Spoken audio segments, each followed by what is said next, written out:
Good morning. This is Arun. Today we are going to see linked list in data structures. So first we will see the definition for linked list. Linked list can be defined as collection of objects called nodes that are randomly stored in the memory. So before going to linked list, we will have an introduction to array. We know that array is a group of element of a same data type that is stored. For example, if you are declaring int a of 10 means, so the memory will be allocated continuously from a of 0 to a of 9 in the data type integer. But in the linked list, it is a collection of objects called nodes that are randomly stored in memory. Okay, we will see with the detailed explanation using this diagram. Before that, we will see a node contains two fields. That is, see here, a node contains, this is a linked list. A node contains two fields, that is data stored at the particular address and the pointer which contains the address of the next node in the memory. So this is data. So see here, it has two parts that you call it as a node. A node, these two cell you call it as this is one cell, this is one cell. So a node has two parts, one is a data and another one is a link. So this is a head. So this points the next data, next node, this points the next node. At last node's link will be null if it doesn't have any extended link here. If it is there is any link, that means it will point to some data and the next link will be the tail. So this you call it as head, this you call it as tail. A node consists of two parts, one is data and another one is link. So the last node of a list contains the pointer to the null. So I have already said array will be allocated, in array memory will be allocated continuously, but here it is randomly stored in memory. So data 12 is stored in some address, data 20 is stored in some address, data 28 is stored in some address, but in array it will be stored continuously. A of 0 will occupy 12, a of 1 will occupy 20, a of 2 will occupy 28. So we will see that how it is stored. So this is a detailed explanation. See here, this is head. So 15 is the data or content. So it points this address. See here, the address of this node is 3200. The address of this node is 3600. See here, this first node as the address of the second node. The second node as the address of third node. The fourth node as the address of third node.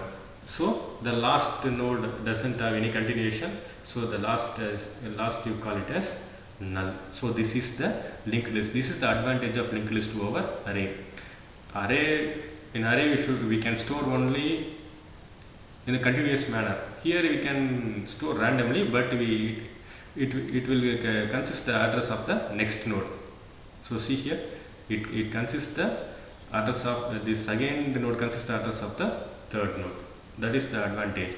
So if you are declaring in array int a of 10 only, we can store only 10 data that is based on the integer data type. If you are declaring it as an integer, if you want to extend, you can't extend that. You have to create a new array type. For example, if you want to extend 10 memory locations extra, you want to create it newly.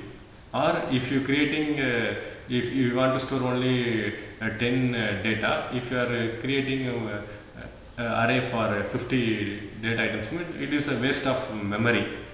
To overcome these things, we are using this linked list concept. We will see that. So this is the structure of linked list. So we will see the use of linked list. The linked list is not required to be continuously present in memory. That is what I have said.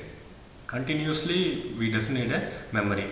The node can reside anywhere in the memory and linked together to make a list. So uh, the node can reside anywhere in the memory and link it together to make a list. This achieves optimized utilization in a space. That is, the data can store anywhere, the content that is stored anywhere in the memory. It is linked using the address. List size is limited to the memory size and doesn't need to be declared in advance. You can't, that is, we cannot declare the list size in advance like array a of 20, a of 30 likewise. Anytime we can extend that. Empty node cannot be present in the linked list. So this is one of the empty node cannot be present in the linked list. These are the advantages of uses of linked list. Next there is one more thing. We can store values of primitive data types or objects in the singly linked list. Okay. Why use linked list over array? Till now we are using an array data structure to organize a group of elements that are to be stored individually in the memory. However, array has several advantages and disadvantages which must be known in order to decide the data structure which will be used throughout the program. Already I have said that array has some advantages and disadvantages. So to overcome that the array disadvantages, we are using the linked list. We will see that. See here, the size of array must be known in advance before using it in the program. So you should, already I have said that you should declare the size of an array, but in the case of linked list that is not possible, that is not necessary. Increasing the size of array is time taking process. It is almost impossible to extend the size of array at runtime. All the elements in the array need to be contiguously stored in the memory. Inserting any element in the array needs shifting of all its predecessors. So you can't insert a new element, that is new memory. Inserting any element in the array needs, that is, you can't insert any element in the array. Linked list in data structure that overcome all the limitations of an array. Using linked list is useful because it allocates memory dynamically. Dynamic means runtime. So array is compile time, but array, that is linked list is a dynamic memory allocation. So that is in the array the memory is to be allocated contiguously, but in linked list it is not necessary to be contiguous. Okay. Sizing is no longer a problem since we do not need to define its size at the time of declaration, but in array we have to declare a size at the declaration part itself. In linked list it is not necessary because it allocates memory dynamically, that is at the runtime, but array allocates memory at the compile time. List grows as per the program's demand and limited to the available memory space. Okay, now we will see the linked list, single linked list or one-way chain. There are many types of linked list, that is single, double, circular linked list. One by one we will see. First we will see the singly linked list. So singly linked list can be defined as the collection of ordered set of elements. The number of elements may vary according to the need of program, that is based on the program we can use the linked list. A node in the single linked list consists of two parts. One is data part, another one is link part. Already we have seen that. See here. So single linked list, this is the example for single linked list. A node contains two parts. One is data, another one is the link, that is it consists the address of this node.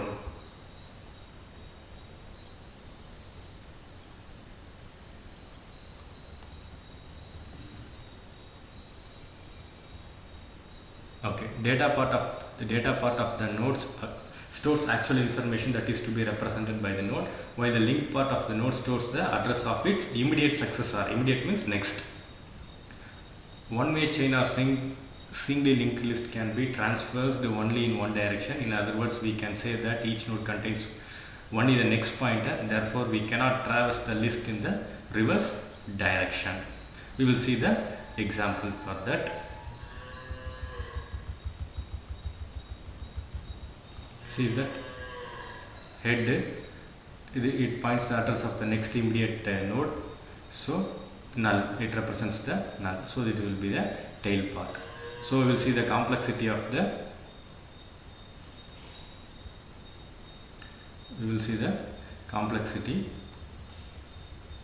see here, single linked list, average, access theta of n, search theta of n, insertion theta of 1, deletion theta of 1. In the worst case, access 0 of n, here also search also 0 of n, insertion 0 of 1, deletion 0 of 1. In the worst case, it's a 0 of n. So that is time complexity and the space complexity. Operations on singly linked list. So we will see that there are various operations which can be performed in a single linked list. A list of all such operations are given below. See, we will see that. See here, insertion at the beginning, insertion at the end of the list, insertion after the specific node, then deletion and traversing. Okay, we will see one by one. First we will see based on data. See here, node creation. Now we are going to create a node.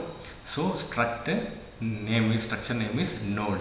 So int data, that is in the node has two part. One is the data, another one is for the link address. It consists of data and link. Okay, we will see that. See here, that is why structure node. See here, this one and this one. So this is the data, this is the address of the immediate successor.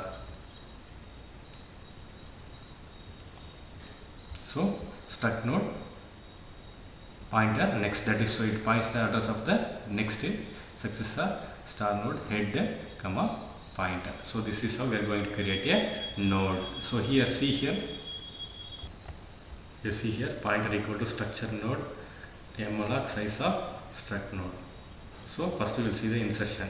The insertion into a singly linked list can be performed at different position based on the position of the new node being inserted. The insertion is categorized into following categories. That is, we can insert new node anywhere. For example,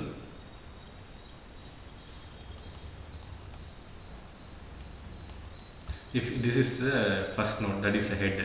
If you want to insert a new node, we can insert here also. If you want to insert a new node, we can here insert a new node here also. Okay, that is what they are saying, insertion.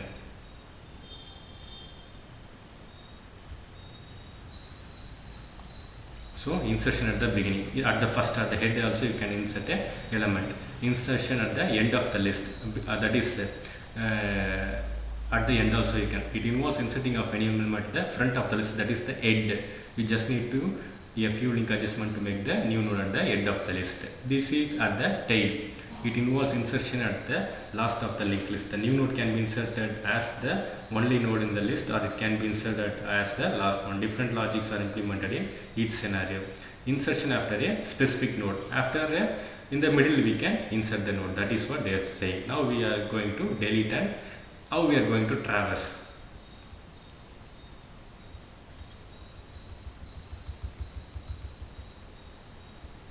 So the deletion of a node from a single linked list can be performed at a different position based on the position of the node being deleted. The operation is categorized into following categories. Okay, see here, deletion at the beginning. It involves the deletion of a node from the beginning of the list. This is the simplest operation among all. It just need a few adjustment in the node pointer. Just you are starting at the head, you are going to delete some of the node. Deletion at the end of the list, that means you are going to delete the last node. So this is the first node, this is the last node. This is after a specific node, traversing. In traversing, we simply visit each node of a list at least once in order to perform some specific operation. For example, printing a data part of each node present in the list. Just you are going to print the data in each list. Searching. In searching, we match each element of the list with the given element. If the element is found on any one of the location, then the location of the element is returned. Otherwise, null is returned. If you are searching any element, that location will be returned. If not, null will be returned. Okay, so this is the introduction, as well as we have seen the single linked list. So